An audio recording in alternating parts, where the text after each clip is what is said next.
Madam President, when Washington, when we in Congress, when the President makes a promise to the American people, people expect us to fulfill it. Today, the Senate has an opportunity to live up to a promise. Millions of teachers, firefighters, police officers. I worked in a public hospital for the uninsured. I would add nurses, technicians, lab techs, janitors.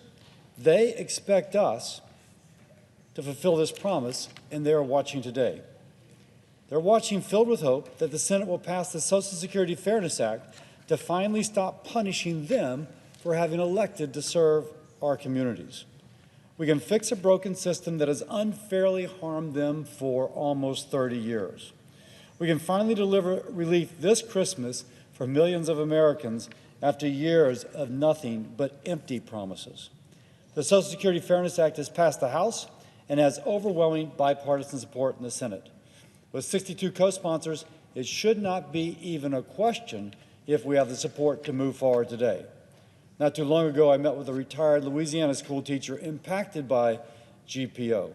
She cried in my office, not understanding why she was getting less in Social Security spousal benefits than if she had never worked at all. Think about this. She had her quarters.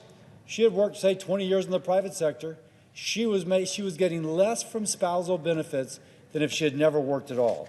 She felt like she was being punished for educating generations of Louisiana children, and she was being punished. There's no excuse to treat our public servants this way. So to my colleagues who are concerned about the price tag, I hear you. The good news, I have a plan that helps address these concerns. I have a comprehensive Social Security plan that addresses both the insolvency in 9 years and including paying for this repeal of WEP and GPO.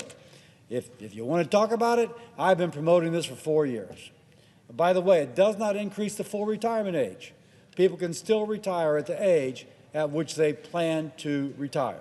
By the way, it checks boxes that President Trump, during his campaigning said that he would like to do in order to benefit social and to benefit our nation. It checks that box too. So if you're concerned about the price tag, please talk to me about how we can afford to do right by the public servants who are being penalized by WEP and GPO, but also help our nation financially. We can do both if we have the courage to do both. But at the very least today, we can keep a promise to make Social Security fair again. I want to thank all the advocates for their work in getting here, including the Louisiana Sheriff's Association, Louisiana Chiefs of Police Association, the Louisiana State Employees Retirement System, the Louisiana Police Jury Association, the Louisiana Municipal Association, the International Association of Firefighters, the National Fraternal Order of Police, and all others who have contributed so much to this effort. I also want to thank President Trump, who has publicly announced his support for this bill. It is a sacred trust between the American people and our government.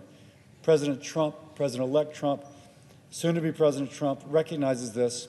As long as I am here, I will fight to keep the promises that we make to the American people.